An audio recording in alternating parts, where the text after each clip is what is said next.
بسم اللہ الرحمن الرحیم۔ نبی پاک صلی اللہ علیہ وآلہ وسلم جب معراج شریف پر گئے تو وہاں ہونے والے واقعات میں سے ایک واقعہ یہ ہے۔ حضرت عبداللہ بن عباس رضی اللہ تعالیٰ عنہ سے مروی ہے کہ حضور صلی اللہ علیہ وآلہ وسلم فرماتے ہیں، ایک مقام سے مجھے نہایت ہی اعلیٰ خوشبو کی مہک آنے لگی۔ میں نے کہا یہ کیسی خوشبو ہے؟ جواب ملا کہ فرعون کی بیٹی کی کنگھی کرنے والی خادمہ اور اس کی اولاد کے محل کی ہے۔ عرض کیا اس کے ہاتھ سے کنگھی گری تو اس نے کہا بسم اللہ۔ فرعون کی بیٹی نے کہا اللہ تو میرا باپ ہے، نعوذ باللہ۔ اس خادمہ نے جواب دیا کہ میرا اور تیرا اور تیرے باپ کا پروردگار اللہ ہے۔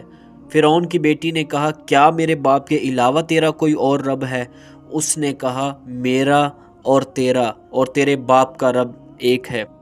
اس نے اپنے باپ کو ساری بات سنائی۔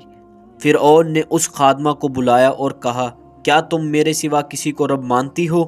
کہا ہاں، میرا اور تیرا پروردگار اللہ ہے۔ فرعون نے اسی وقت حکم دیا کہ تانبے کی گائے کو آگ میں تپایا جائے۔ جب وہ بالکل آگ جیسی ہو جائے تو پھر اسے اور اس کے بچوں کو ایک ایک کر کے اس میں ڈال دیا جائے۔ اس عورت نے فرعون سے کہا میری ایک درخواست ہے۔ اس نے کہا کیا ہے؟ اس نے کہا میری اور میرے بچوں کی ہڈیاں ایک جگہ ڈال دینا۔